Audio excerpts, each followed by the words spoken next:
We thank you, Father, for being good unto us and for always just guiding our feet, always guiding our feet in paths of righteousness. As we explore your word in the physical laws today, may you help us gain a better and a proper understanding on these issues is my prayer, trusting and believing in Jesus' name. Amen.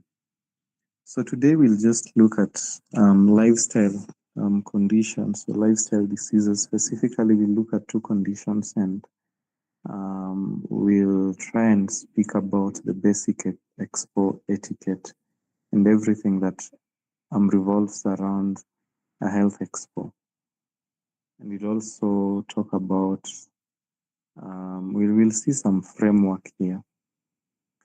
But just before we get into our today's session, allow me do an advertisement. There's a ministry I direct called Gems of Insight. We are majorly based in Thika, and we normally offer some online trainings. I believe this should actually be the third, if not the second year we are offering the training. It should be the third. It should be the third year.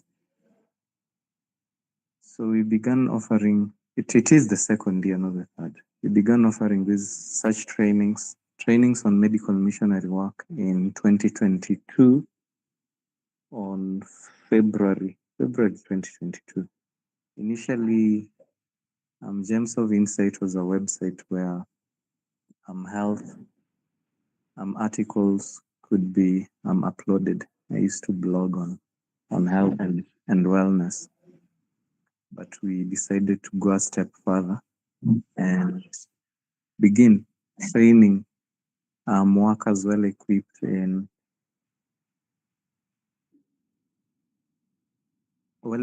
the medical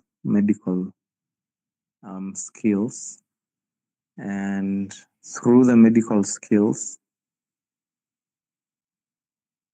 we intend that they should use them, those particular skills, in training other people, and also in doing missionary work for Christ.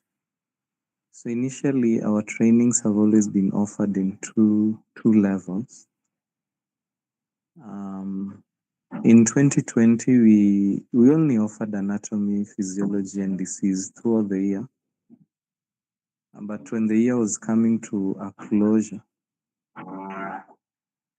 in 2020 and 2023, actually, we offered anatomy for the whole year, and we used to study nutrition as a topic under anatomy, physiology, and disease for about a week.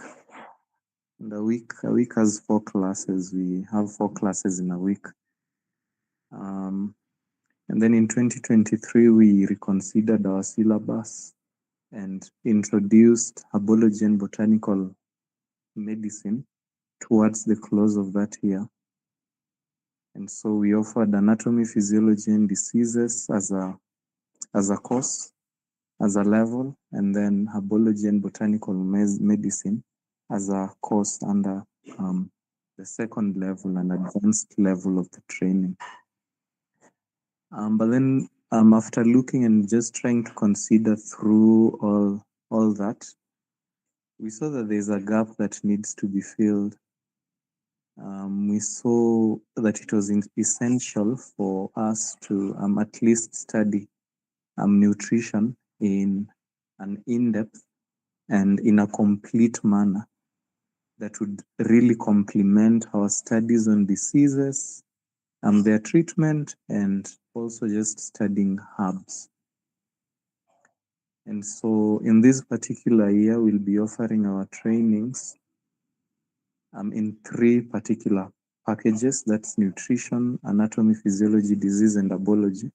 And the training will last for about 6 months. And anyone can enroll for any particular course that they're interested in. If you're interested in nutrition, you can enroll in nutrition. And I would actually encourage all of us to enroll for the nutrition class. It is a new course that we are offering. As you can see, it's 1 month. It's the first package of the three, and it will begin on February.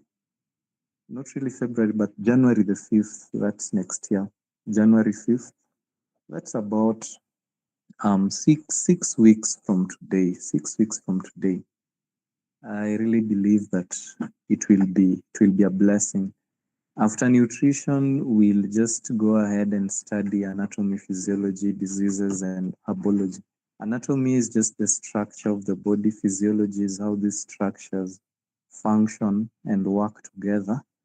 Um, and then diseases, I believe, is the abnormal function of your body. And so we study the diseases and everything that happens for disease to come in place, or some of the things that happens. Let's say if you are probably having hypertension, we discuss and talk about some of the things that led you to the physiological things that led to you being hypertensive or having hypertension. And then in herbology, we study herbs according to the 11 systems of the body and the diseases that are in the body, and the herbs that can be used to treat them.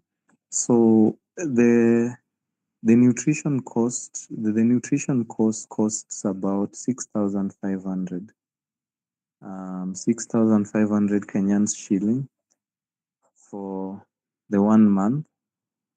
And then for the anatomy, physiology, and disease, we've not changed the price we used to charge. And also for herbology and botanical, we've not changed the price at all. The prices are still the same. That is for anatomy, it's just 5,000 per month. 5,000 per month. That would mean for the 3 months, it's 15,000. For biology is 5,000 per month. That would mean in the 2 months, it will be 10,000. And so I encourage all of us to register for this particular series, and most specifically for the nutrition that is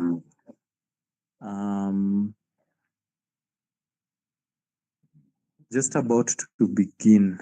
We'll begin with the nutrition studies. And so we are all welcome.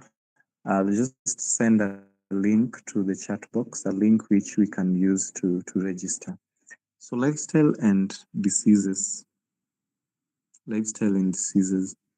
What are these? Um, Lifestyle diseases are non-communicable diseases. These are diseases that cannot be transferred from one person to the other, topically or through air. They are not airborne, and they cannot be transferred from one person to the other by physical contact. But they can always be passed from generation to generation through genes. There are some, not all. So lifestyle diseases are as well known as non-communicable diseases. So I'd like us to just read some facts here on non-communicable diseases and just see how serious these conditions are. So I've sent to us, to those who are interested, I've sent the form, the registration form, through which you can register with us and enjoy the studies that we have.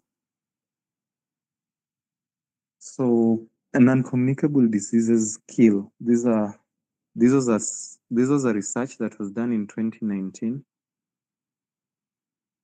and the cases have worsened. The cases have worsened so far. The cases have worsened so far. So non-communicable diseases kill about 41 million people each year, equivalent to about 74% of all global deaths. And each year, 17 million people die from lifestyle conditions before age 70. If someone dies before age 70, it's normally considered premature, a premature death. So 86% of these premature deaths occur in low and middle income countries. This is a point that you need to note, that 75% or 74% of all global deaths are as a result of lifestyle diseases. And when you look at statistics,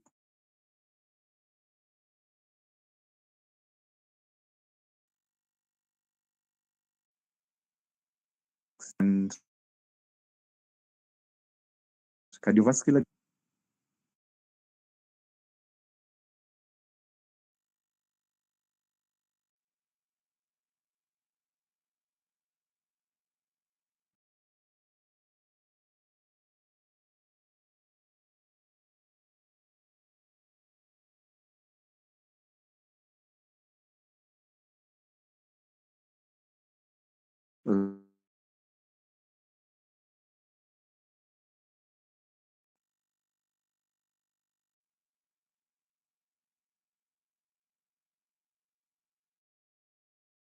lifestyle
calcification, but hardening of cholesterol alongside the lumen of your arteries. Atherosclerosis here, which would mean also hardening of your arteries. That's an example of a lifestyle condition, a cardiovascular condition.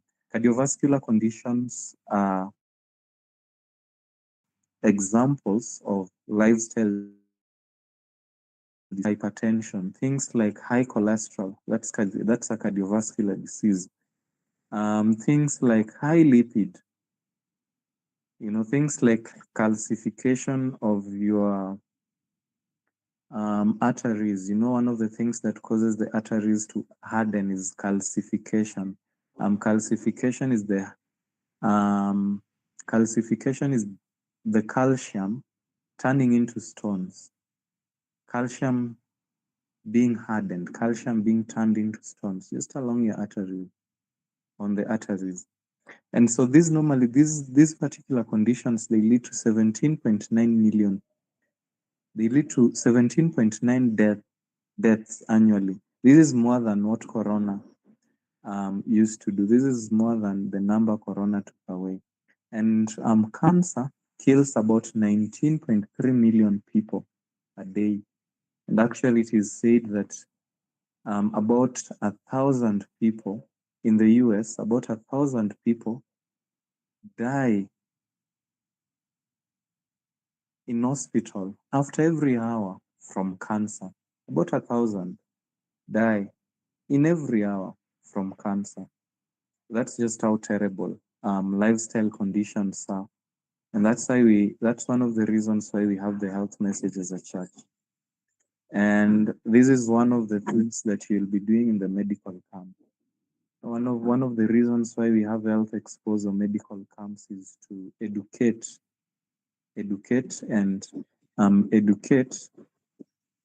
the masses on how they can eat um, healthily, on how they can live healthily, a life that is free of sickness, a life that is free of mental health or mental conditions.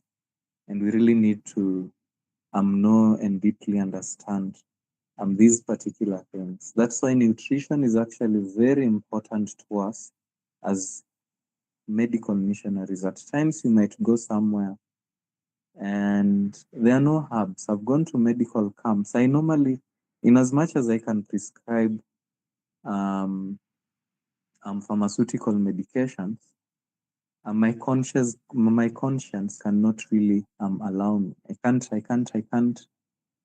do that unless it is very emergent and it's the last option that is left. And by the way, people normally believe that um, medical missionary work is against people going to hospitals and doing tests and so on. Trust me, it's not. You need to go to hospitals. You need to get your tests done. You need to be treated well. But what medical missionary work is against is science, falsely so-called use of medications that benumb and kills your nerves, use of medications that are poisonous and harmful to your system. That's what medical missionary work is. So these four groups of diseases, that's the cardiovascular, the chronic respiratory diseases. An example of a chronic respiratory disease is asthma, diabetes, cancer. These four diseases amount to over 80% of um, all premature deaths. All premature deaths. Those people who die from from lifestyle diseases, 80% of them, 80%, I'll repeat, 80% of the people who die from lifestyle diseases are killed or they die from cardiovascular conditions, cancers, chronic respiratory conditions, and diabetes, most of them. So why is that so? And what are some of the risk factors? What are some of the risk factors? We are told that tobacco use, physical inactivity, the harmful use of alcohol. Actually, in the spirit of prophecy, Ellen White says daily exercise. But when you read research out there, you'll be told three, I'm exercising at least 3 times a week, or um, at least exercising for 5 hours in a week is enough. Daily exercise should be daily. You shouldn't be physically inactive for even a day. The harmful use of alcohol, unhealthy diets, and air pollution all increase the risk of dying from non-communicable diseases. And there are things that can really help us prevent these massive, massive, massive deaths, like early screening, screening, treatment of and treatment.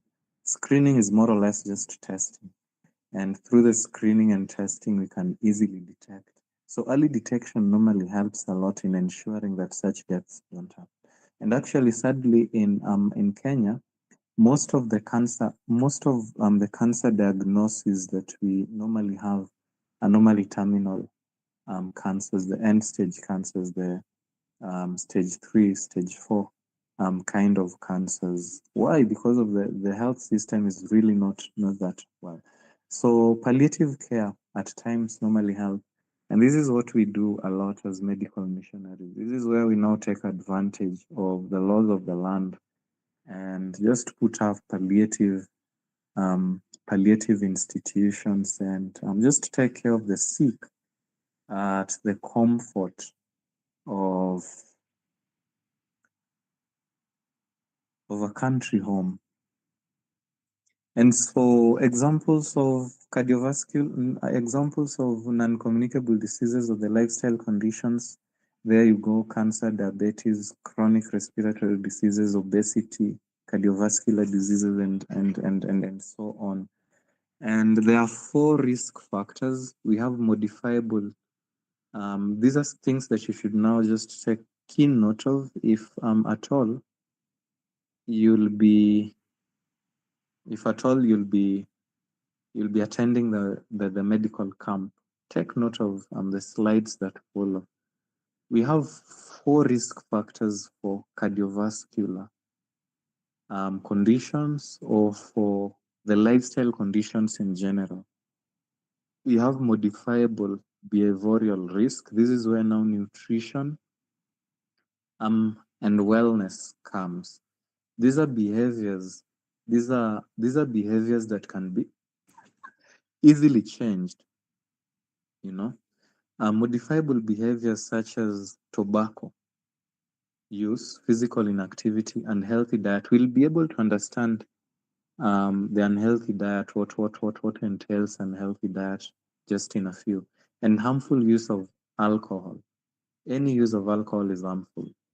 You know, if you if a clinician attends to you, a doctor, they'll always tell you some sweet stories about alcohol, like taking alcohol in moderate daily at least is a little bit more helpful than taking it in occasions, and so on. There are sweet stories that you'll be told out there. Actually, those are the science falsely so called. Alcohol is harmful. Alcohol is harmful. You don't have to take it daily for it to be less harmful. I do not disagree that if you take alcohol daily, your body will somehow adapt to its usage. That is true, but it will still be harmful. But it is even dangerous to someone who takes it occasionally, as opposed to someone who takes it daily. Alcohol is intoxicating, and no one should put it in their mouth. An unhealthful diet, we'll talk about them. On physical activity, it is daily, not 2 times in a week, not 3 times in a week. It should be daily. And the best form of exercise is gardening. Closer to it um, is just walking, jogging, things like jogging. Exercise is increased physical activity. So anything that increases your physical activity is exercise. Tobacco use is a no-go zone. If you have hypertension, and if you meet patients there who have hypertension and they use tobacco, chances are, no matter the remedy that you'll give them, their condition will not be reversed. If they take alcohol, no matter the remedy that you give them, their condition will not be reversed. If you have patients out there who take lots of caffeine, um, um, beverages that have caffeine in them, like tea, things like coffee, things like soft drinks, the energy drinks that have caffeine in them, things that are highly loaded with sugar. These things that corrode the protective mucus lining in our stomach. Chances are, no matter the remedy that you'll give them, they'll always still end up having, or getting back to, they'll always still just end up having ulcers. There's one that I treated some time back, and when she was using medication, she was just okay. But due to the fact that she was a heavy tea drinker, she depended so much on tea. Immediately after the drugs were over, let me not call them drugs, but the natural remedies were over. After a short while, the condition came back, the peptic ulcers disease, the gastric ulcers. She had gastric ulcers, it came back. And there were two, a mother and her daughter. The daughter became well. She wasn't taking caffeine at all. She became well. And the condition never got back. Um, um, she was totally healed, let me say so. And so these particular modifiable behavioral risk factors are very, very essential when it comes to lifestyle conditions. And when you actually keenly look at major diseases that normally brings us down, they are in one way or the other related to what we put in our plates as food. And so, tobacco kills about 8 million people every year.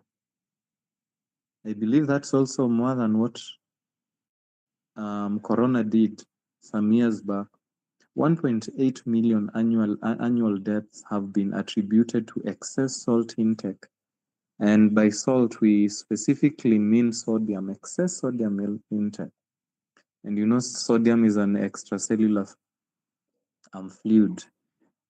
It is a fluid that exists outside our cells. And so if anywhere, anywhere where sodium is, water will always follow.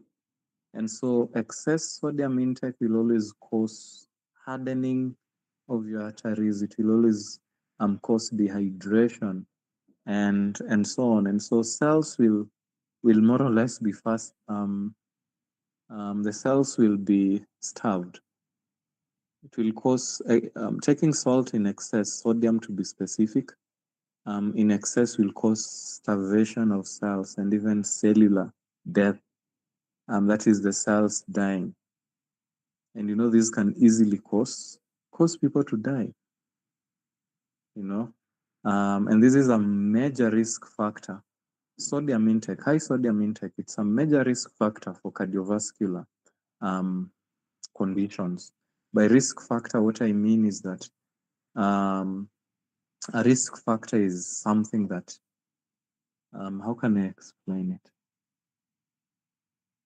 Well, a risk factor is a condition that can make you have a disease, a condition that can, it's more or less walking through a pathway that's end is, let's say you're walking through some pathway and then there's a pit here. So a risk factor is more or less that pathway, just walking through that pathway and then ending inside that particular pit that we are not supposed to be in at the first place. I believe that makes sense. A risk factor are the causative agents of diseases. Some of the things that if you do, you can easily get diseased. So more than half of the 3 million annual deaths attributed to alcohol use are from non-communicable diseases, including cancer. More than 3 million annual deaths attributable to alcohol use are from that. And then 830,000 deaths annually can be attributed to insufficient physical exercise. You see, more than 500,000 people die globally due to insufficient exercise. This is why modifying our behaviors in terms of lifestyle is very, very important. And exercise and fasting, these are two anti-aging pills. Adequate exercise and fasting, these are pills for anti-aging. And anything that works against aging strengthens.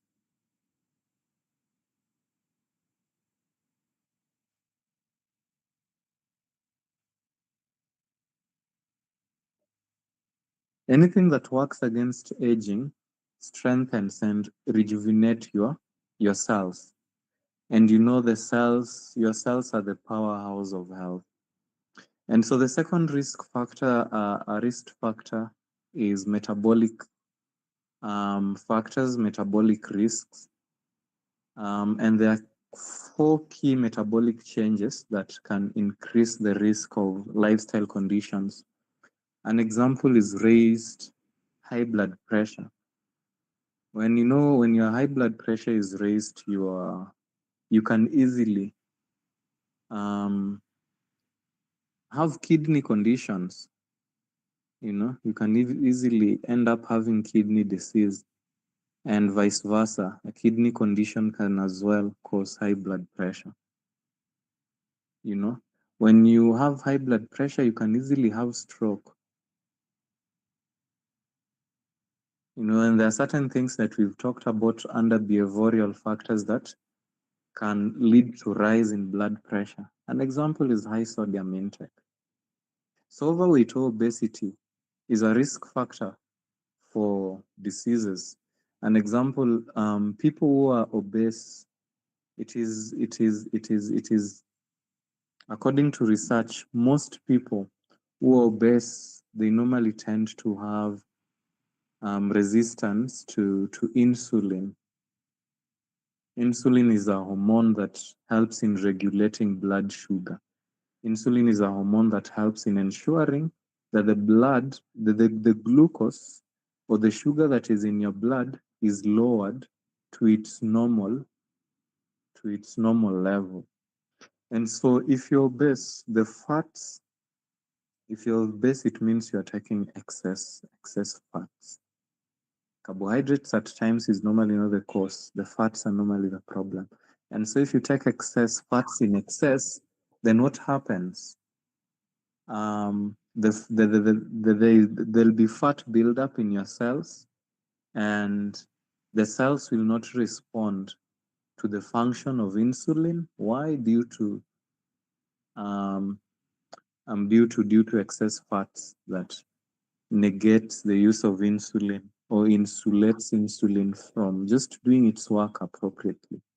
And so obesity is a major risk factor for almost all, 90% of lifestyle conditions.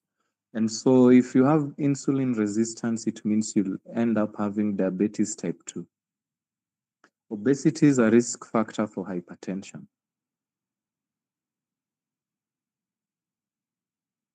Obesity is a risk factor for hypertension.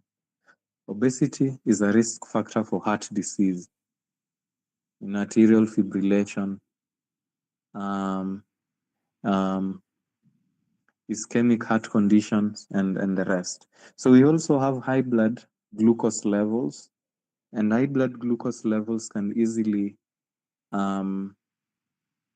make you have high blood pressure. You can, and then high levels of fat in your blood. High levels of fat in your blood can easily lead to atherosclerotic plaguing. It can easily lead to heightening your blood pressure and so on. So in terms of attributable deaths, the leading metabolic risk factor globally is elevated blood pressure. You'll actually meet this a lot, mostly in Kenya. In Kenya, most people are not diabetic, but most people are hypertensive, to which 19% of global deaths are attributed. So followed by raised blood sugar and overweight. And so under metabolic risk factors, the first thing, one of the leading causes of death is elevated blood pressure. And when your pressure is very high, you can easily have a heart attack. The other thing is environmental factors. Here, we have things like air pollution, is the largest of these, accounting to 6.7 million deaths globally, of which about 5.7 million are due to lifestyle condition, including stroke, ischemic heart disease, chronic obstructive pulmonary disease, and lung cancer out of the cities. And we should always work the cities from the rural setup. Socioeconomic impacts. An example is poverty and all that. Poverty would make you not access health in good time, or just not really accept, but poverty is closely linked to lifestyle conditions. The rapid rise in lifestyle conditions is predicted to impede poverty reduction initiatives in low-income countries, particularly by increasing household costs. And so what happens if you have a particular lifestyle disease, let's say diabetes, you'll always be on drugs. But if you get a good doctor, they might probably help you reverse it, because 90% of type 2 diabetic patients normally have their conditions reversed by diet alone. And when you have these conditions and you're also not that well off, and you buy drugs over and over, you'll become more poor. And once you're even more poor, what would this mean? You want to be eating well. You want to be eating well, and food is health. So let's talk about one of the hypertension, one of the diseases. That's hypertension.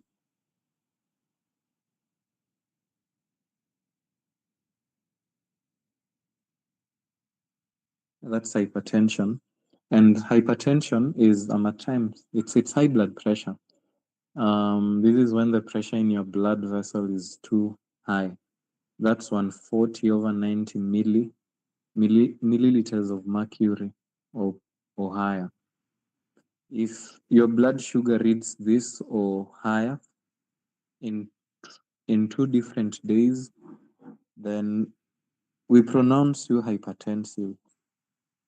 And the very first thing that we'll do is just try and advise you on the dietary efforts that you need to make before being put on medication. So hypertension is commonly known as the silent killer. Why? Because it does not have symptoms. Most of the time, you won't have symptoms unless your hypertension is very high. Let's say about 180 over 100 and above. That's the systolic and the diastolic. We talked about systolic and diastolic in our first session, I believe, if not the second. And we also defined what hypertension is. Hypertension is just the increased pressure. We discussed what blood pressure is, and we said blood pressure is the pressure that your blood exerts on the arterial walls when the heart pumps, and the capillaries when the heart pumps, and also when it rests, or when it relaxes. That's what pressure is. And there are normal levels to this pressure and so on and so forth, which we discussed. And I placed some questions here based on our last discussion, but we won't go through them due to the interest of time. I'll just proceed. What is hypertension? I've said what hypertension is. Hypertension is increased high blood pressure, increased or elevated high blood pressure. And how is it diagnosed? We said that if it is 140 over 90, 140 over 90 or above, then in 2 different days, then you're hypertensive. So that's how it's diagnosed. That's how we know you have the hypertension. But there are some further checks that can be done. So explain the following blood pressure readings taken from 3 patients on their follow-up blood pressure checkup. On their follow-up blood pressure checkup. Patient 1 will say that he has isolated systolic pressure. Why? Because the systolic pressure is elevated, is above 140. For patient 2, we will say that he has isolated diastolic pressure. Why? Because it is only the diastolic pressure that is elevated. That is the lower figure. I'm passing through this because we have discussed all these numbers and so on. For patient 3, we'll just say that is hypertensive. Why? Because both the systolic and the diastolic is high. And for patient 3, this one is a medical emergency, and the blood pressure needs to be lowered down. But if you're out somewhere in mission, don't really panic or don't act in emergency. Just give them water, and as I said, some pinch of salt, a tablespoon of cayenne, and if possible, um, some hibiscus. Put some garlic inside there. Um, you'll be putting all this in just 500 ml of very hot water. Stir, wait for it to cool, and then just give your patient to drink. They'll be okay. And what's the common site for taking pulse rate? That's not on pressure. So some of the risk factors, some of the reasons why people get hypertensive, number one is due to old age. And old age, you'll only get hypertension due to old age when you wasted your days of strength through inactivity and taking inappropriate diet. But if you've been if your days of strength are full of activity and just good diet, trust me, old age really won't be a factor for you getting hypertension. Old age is not a risk factor for disease. It is not, provided things are done rightly. And actually, you can just know this by studying the blue zone. The people in the blue zone, you'll understand that most of them are 100, 120 years old without any lifestyle conditions, without high blood pressure in such regions. Genetics, and genetics will only be a problem if diet is abused, if the behavioral risks are really not modified as we talked about them. We have overweight or obesity, which is a risk factor. We have low physical activity. We have high sodium intake. We have alcohol and tobacco usage. You know, for sodium, it doesn't really just mean the salt, the normal salt that you add to your food. For salt, you should always advise your patients, even if you're in good health, to take Himalayan salt, the pink Himalayan salt, or Celtic. Celtic is the best.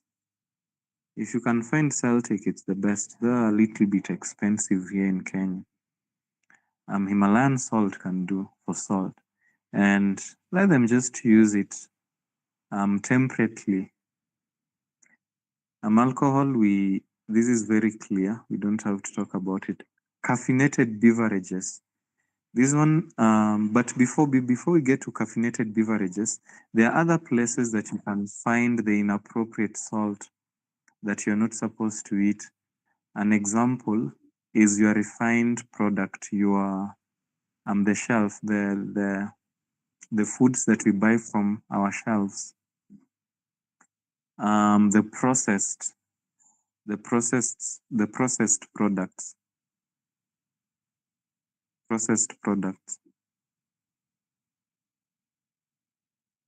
An example is your potato chips or your crisps, alongside other processed products that can come to your mind. We have biscuits. They normally put sugar and sodium in them. We have baked things, and so on and so forth. On beverages, you just need to be aware of coffee. You should advise your patients not to take tea at all.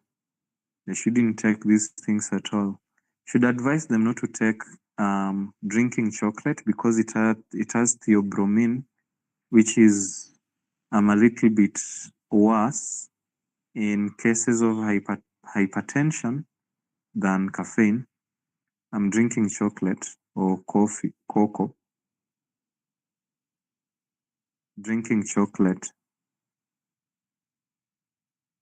And here we have theobromine that causes hardening of arteries. Theobromine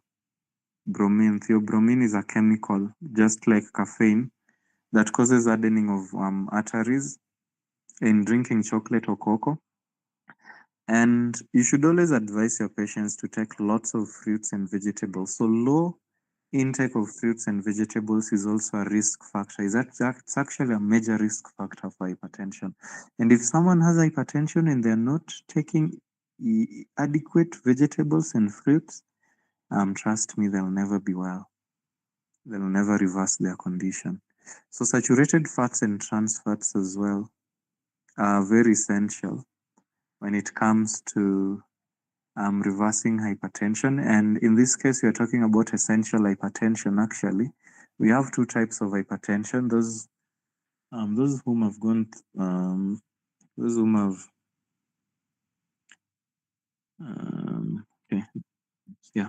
So we have two types of hypertension. We have essential hypertension, which majorly they normally it's normally said that there's no proper um cause, like the reason as to why it exists is not clearly defined. Essential hypertension. If you have essential hypertension, it cannot be linked to any cause. That's what is commonly said, but majorly it's lifestyle. And then the other type of hypertension is secondary hypertension, which is normally caused with other conditions like kidney conditions, using drugs. There are certain drugs that cause hypertension. Typically, drugs that are used to treat some drugs that are used to treat diabetes, they can slightly elevate your blood pressure and so on. So just know that the things that we are talking about here, they majorly apply to essential hypertension. But if you have an hypertension that you're very sure of the cause, work on the cause. If the cause is kidney stone, so a kidney disease, ensure that the kidney disease is treated. And these particular risk factors are also adhered to for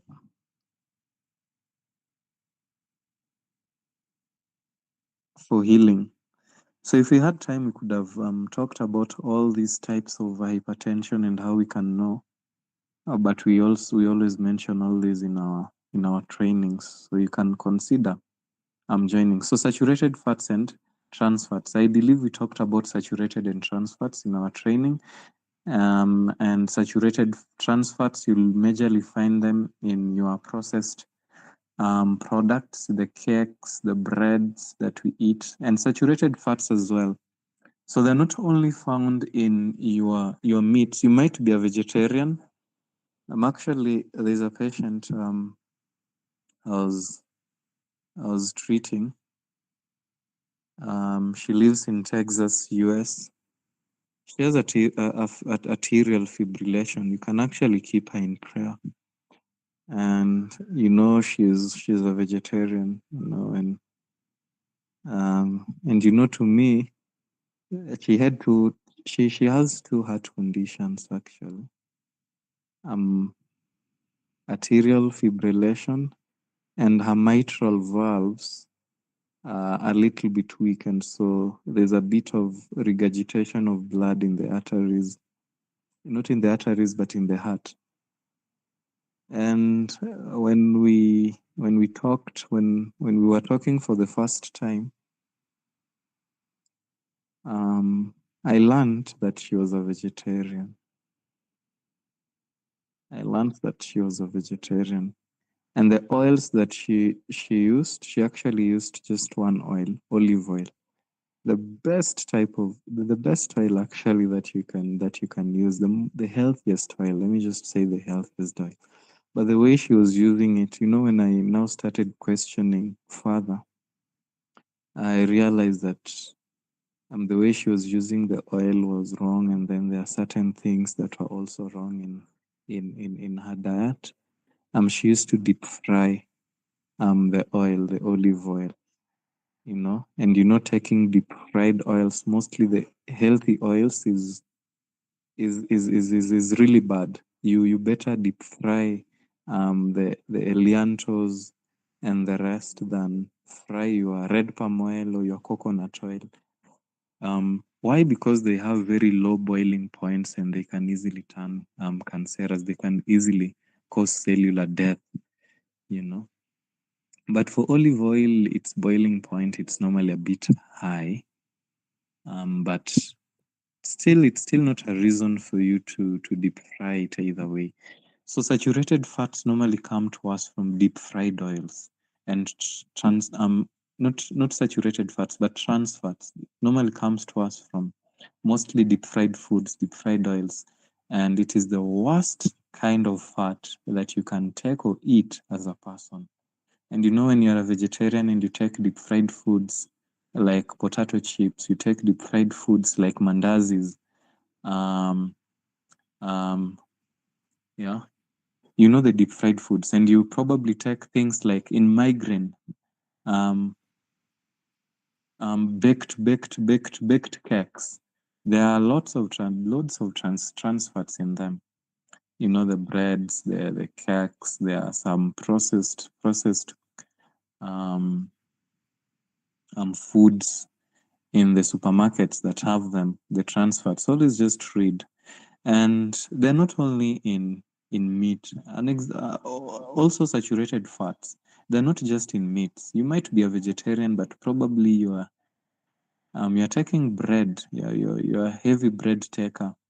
Bread just taken off from some fresh bread taken off from the shelf. They are normally full of saturated fats. You know, the migraine that is normally used at times to prepare them and all that. So you should be careful also as a vegetarian. You might be taking saturated fats without knowing. You might be taking trans fats without knowing. And we also say that trans fats are they're majorly found in vegetable oils, and so you need to advise your patients to avoid vegetable oils. So underlying disorders like this diabetes and kidney diseases is an example of also it's an example of a risk factor for hypertension, and then atherosclerotic plaguing. These build up of fat, you know, hardening of fat in the arteries.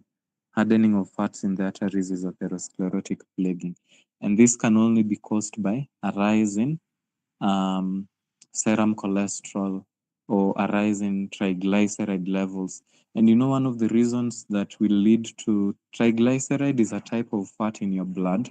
So, one of the things that will lead to a rise in triglyceride levels in your blood is when you take highly refined products. An example is sugar, very refined sugars, you know.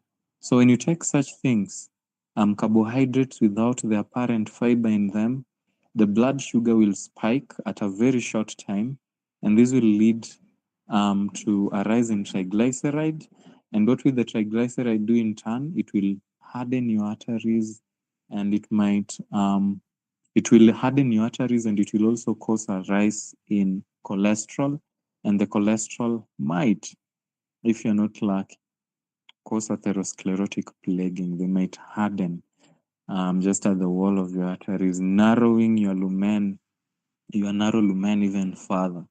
And so putting more weight on your heart to beat um, very hard to ensure that blood is supplied to every part of your body. And the other thing that would really lead to this increase of cholesterol levels in your body is dietary intake of saturated fats and dietary intake of oxidized cholesterol.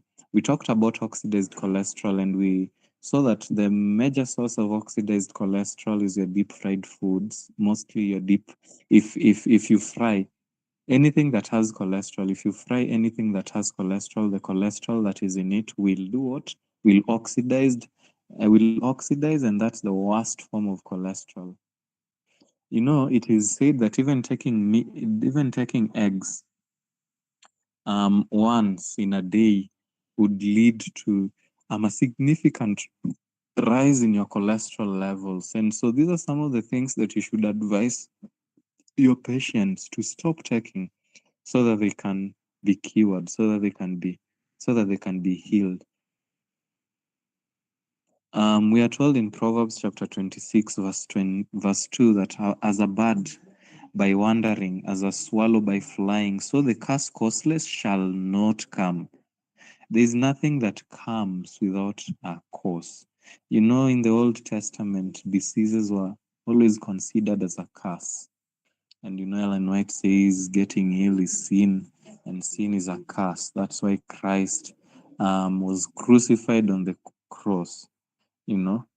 Um, so the causeless diseases will never come without a cause. And these are some of the things that might lead or might cause you hypertension.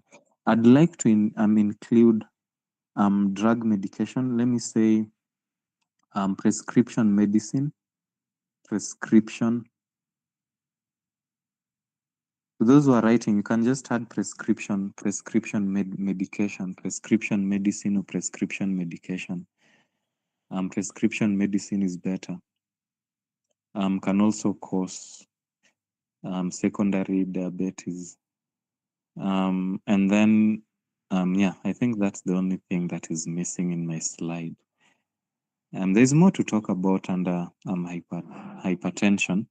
So let's continue. If we probably had time, we could have talked about the pathophysiology and see how sodium actually affects your kidney, and in turn causes a rise in high blood pressure. We could have done. We could have seen how alcohol or tobacco usage affects the blood vessels and affects the liver, and in turn causes a rise in high blood pressure. We could have seen how we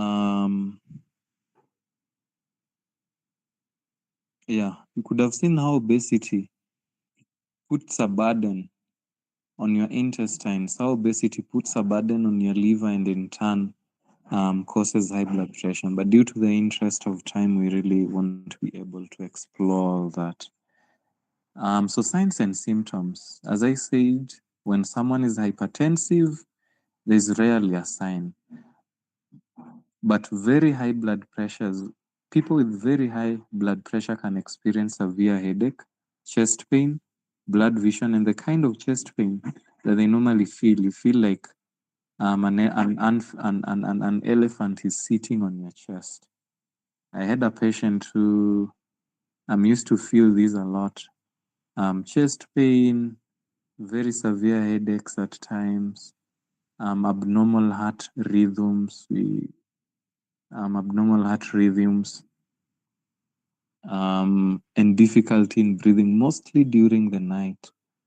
Her blood pressure used to be consistently above at 180 over 100, and at times above,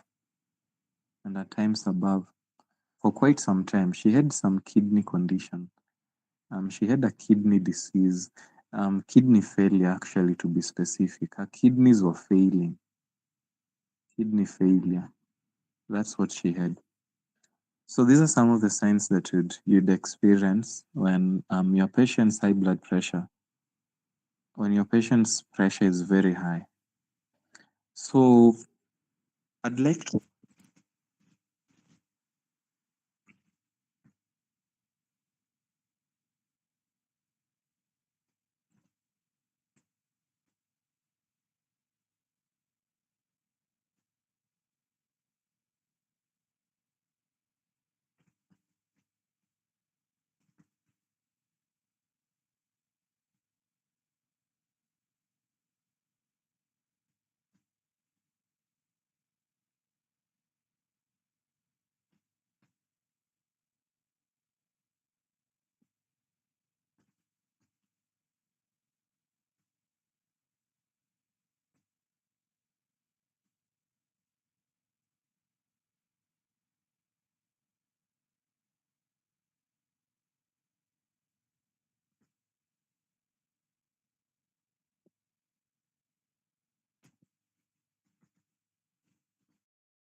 Yes, Masharia, you can help us. You can go first.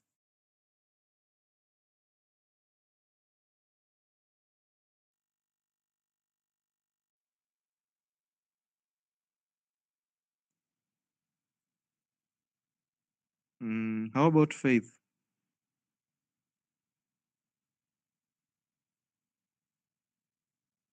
As Masharia consolidates his thoughts, Faith, what are some of the things you can? What are some of the things you'll tell your patient to do to avoid? You'll meet hypertension a lot, ulcers, hypertension, and which other condition? If you're going to the community, you won't miss someone who has ulcers. You won't miss hypertension. You might miss diabetes. It's rare in Kenya, but there are people who still have it though. There are major conditions that you won't miss. Anyone? No, not just majorly to avoid. Anything you'll tell them. My internet has been imekuwa ikinisumbua so nilikuwa left like a few seconds ago. So maybe you can repeat the question. Okay. What are some of the things that we can? What's some of the what's okay? How can I now even put this? Well, what's some of the advice? What's an advice you can give to a hypertensive patient? Seeking their treatment. What's some of the things that you can tell them to avoid or to do to ensure that their overall health is um, maintained, the overall health is achieved. Claire,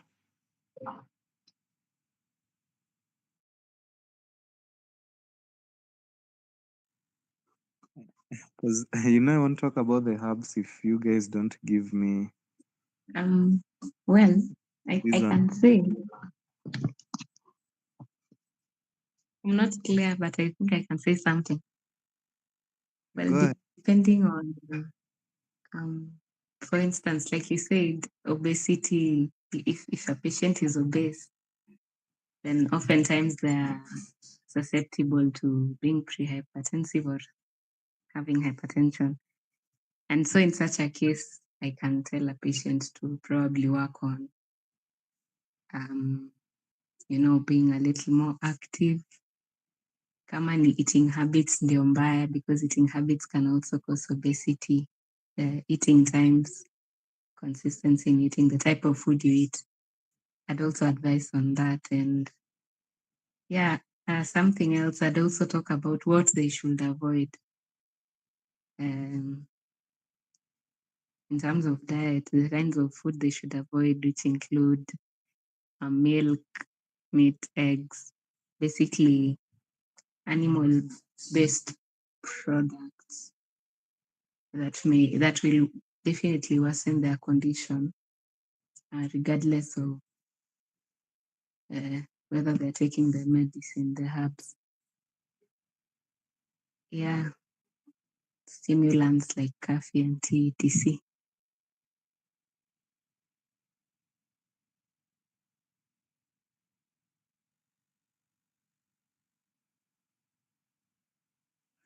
Okay, thank you, Faith.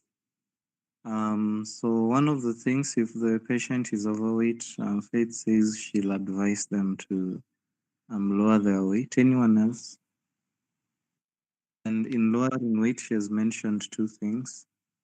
She'll talk about diet and specifically talk about consistency and the best diet for someone planning, like the number of meals for someone planning to lose weight.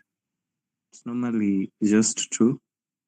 Some morning heavy meal at whatever time, and then 6 hours or 5 hours later, take a second meal and avoid the third meal. That's what you should tell your patient. If they are obese, they should avoid the third meal as a plague. If they're not obese, they can always eat the third meal, provided it's taken several hours before bedtime. And she also talked about under diet. She talks about the classes of food that they should avoid. Classes of food to avoid. So if a patient actually lives on a vegetarian diet or takes a vegetarian diet for 3 months with increased physical activity,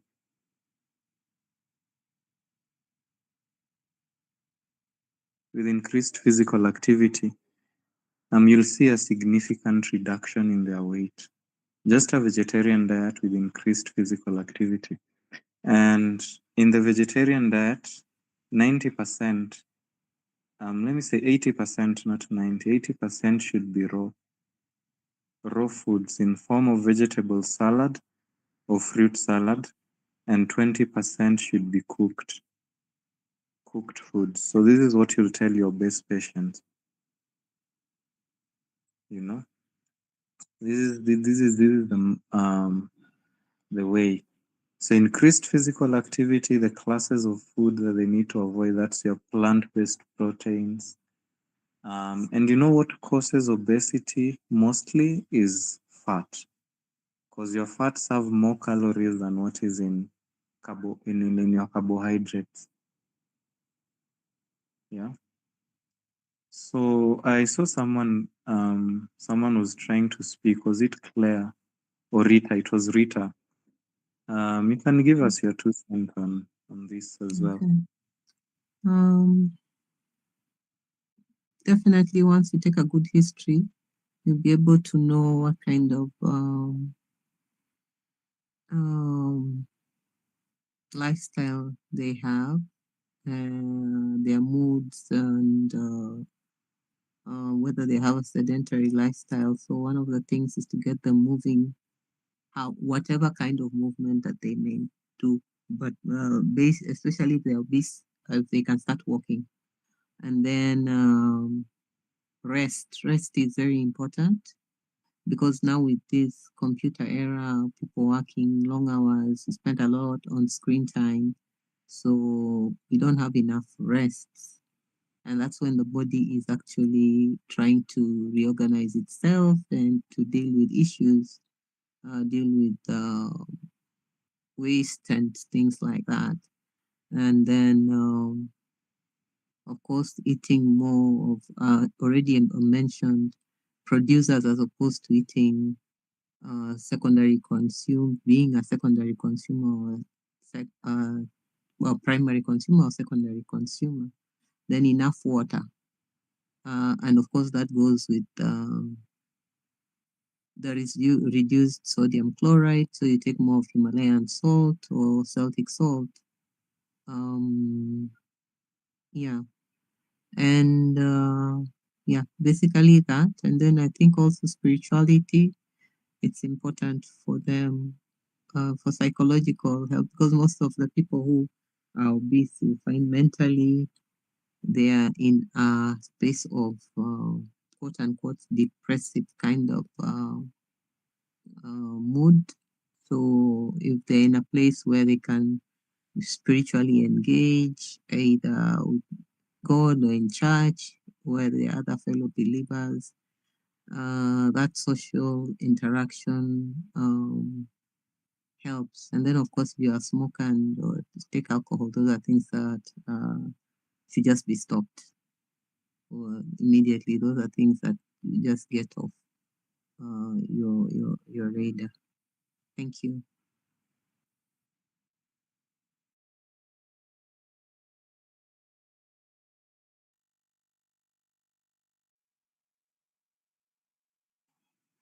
Thank you, Rita.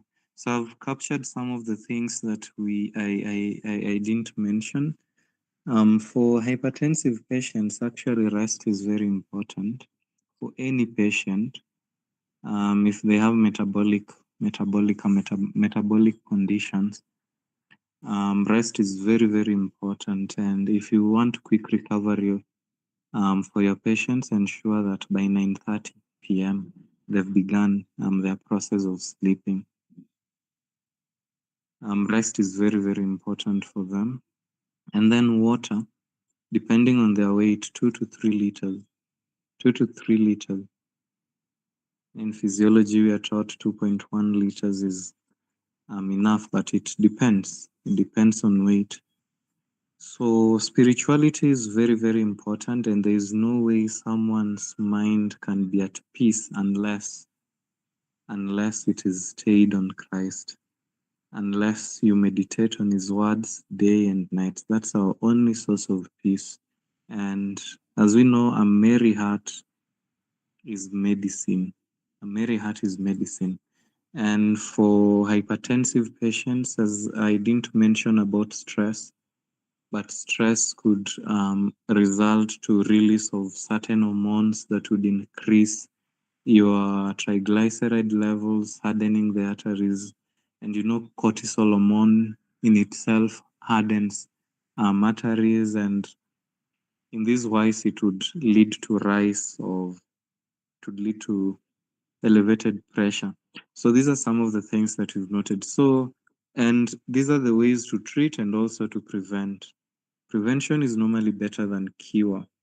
So the most common drug used out there for hypertension is hydrochlorothiazide, and just see all these are the symptoms that it causes. These are some of the symptoms that it causes. It can also cause high blood sugar, actually. So these are other symptoms that it can cause. It can even lead to kidney diseases and all that.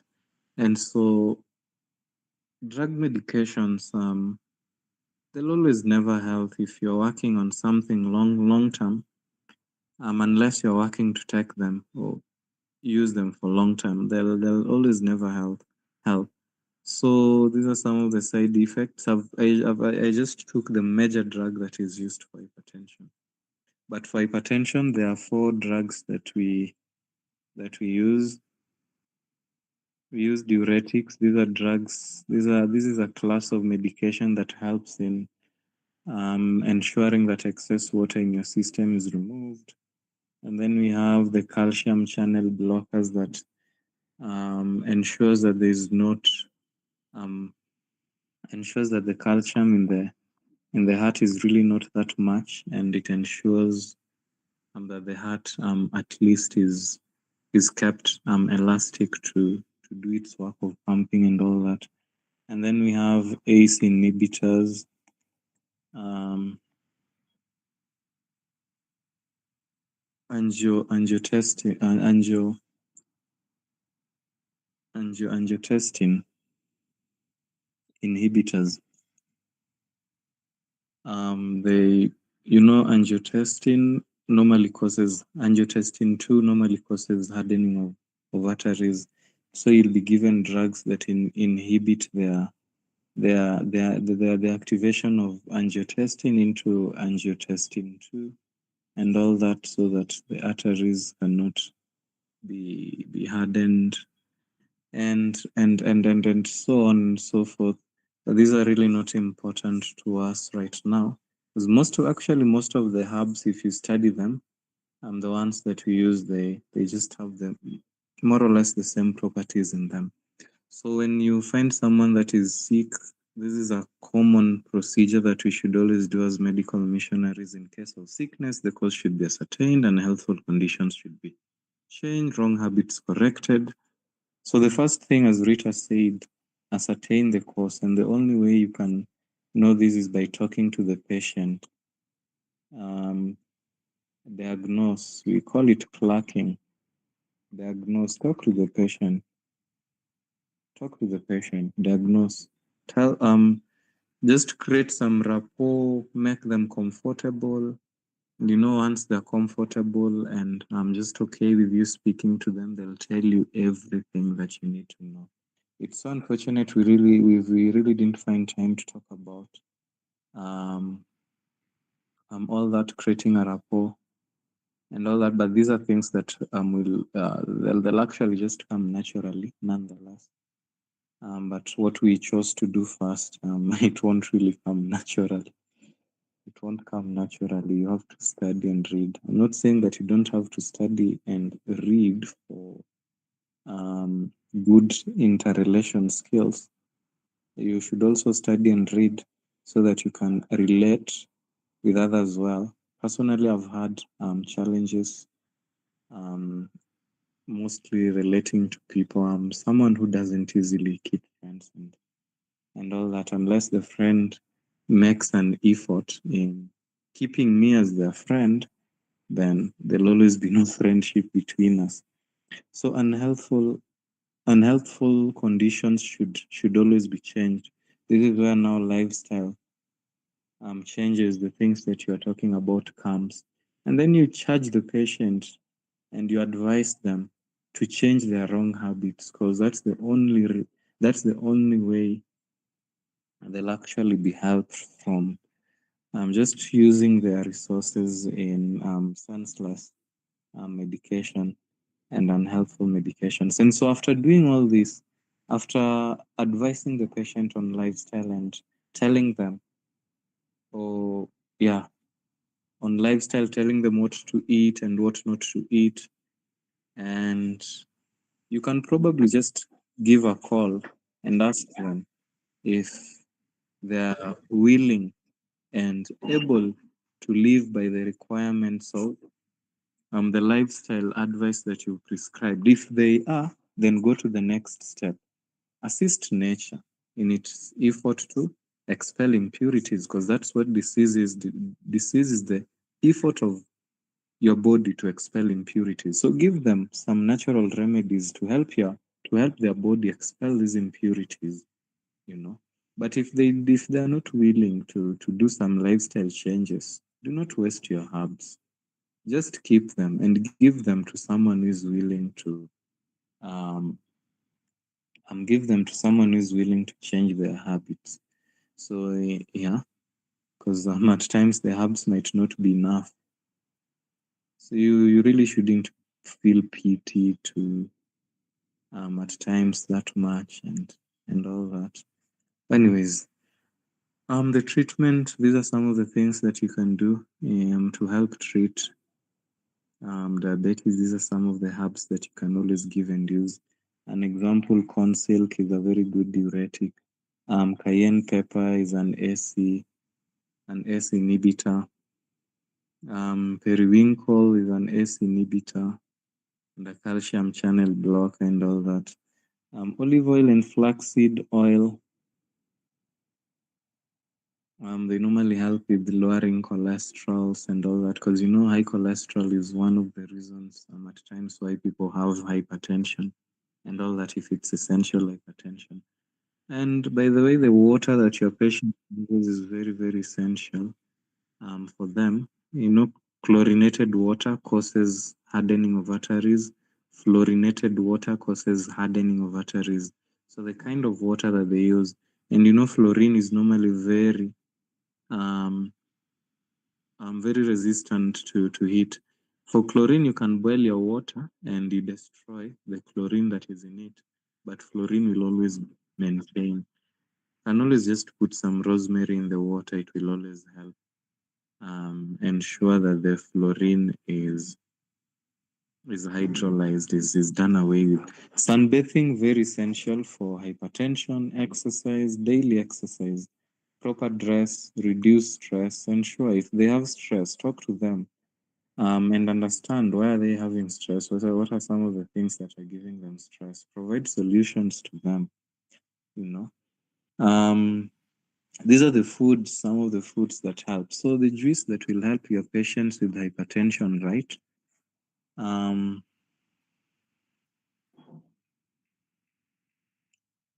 we have cucumber, Well, it's been long since I made the hypertensive juice. I hope I'll remember. We have cucumber, we have carrots.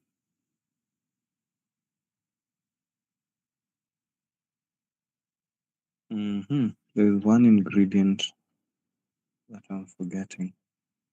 It's been quite a while since I made an hypertensive patient a juice. Let me write them well again. So the juice for an hypertensive patient, we have cucumber, we have carrot, and we have, it's normally red. It's normally red. How is it called? Beetroot. If you find the beetroot greens, actually, even the better. Beetroots. And also the greens, the tops of beetroot. The tops of beetroot. 1, 2, 3, and 4 celery. We always use 2 to 3 stalks of celery. Celery is very important in terms of, if it's essential, it will help in the hardened arteries, reducing cholesterol. Beetroot, I normally use half. Carrots, I use 2. Cucumber, I use 1, medium sized. So here you can add things like parsley as well. Parsley, is a diuretic, so it will help expel excess sodium that is in the blood if it's there, and so on. But this juice is very, very, very effective. Use it twice in a day. Um, for the 3 to 6 months you'll be treating your patient, and use herbs for the liver. Use herbs for the kidney. For the kidney here, we'll have flax seeds.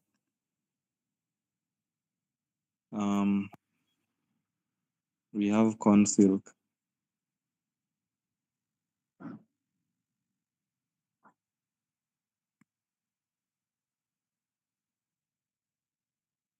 We have corn silk.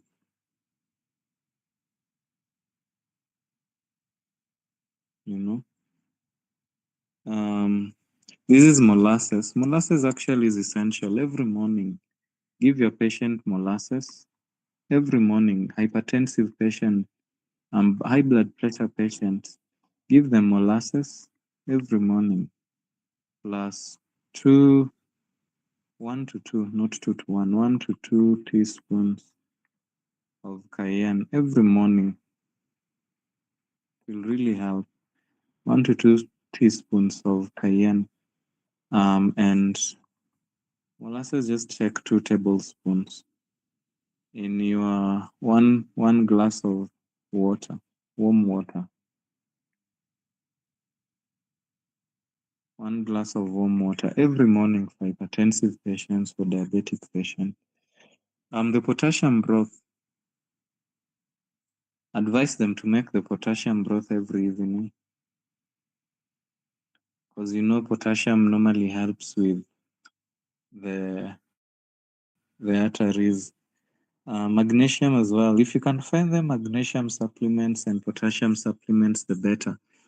But if you can just give them magnesium sources, plant magnesium sources, also the better.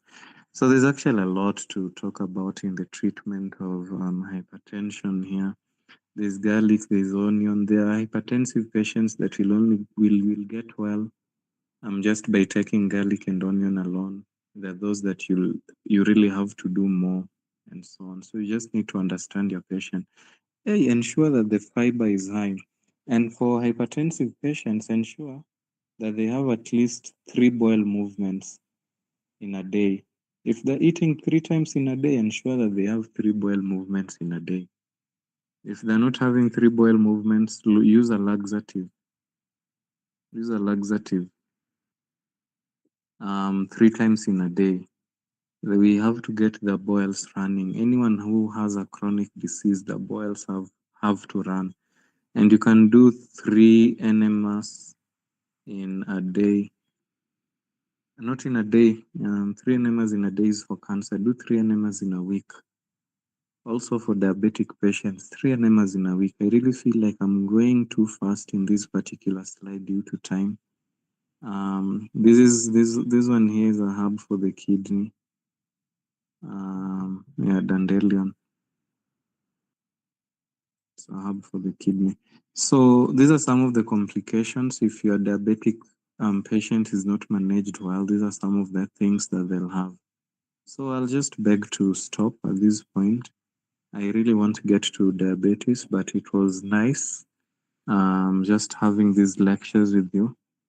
And as I said, we have trainings. We normally have trainings, and everyone is invited to join our nutrition sessions that will begin on January 5th. There's a link in the chat box that you can use to register. And the nutrition cost, the 1 month nutrition training will only cost 6,500. 6,500. So you are all welcome. You're all welcome. And to anyone who'd want to reach me out, you can reach me out through this number.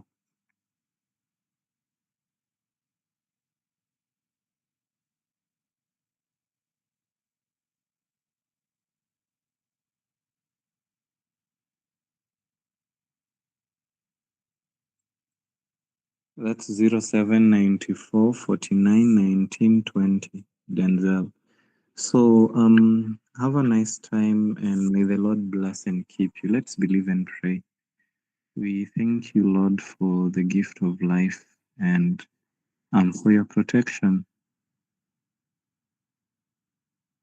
We began this particular program in training with you, and now we are done. May you keep ever in our remembrance that which we've studied throughout um the week.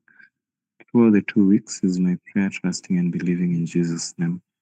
Amen. Amen. Thanks, Denzel, for this session. This will be our last one, and uh,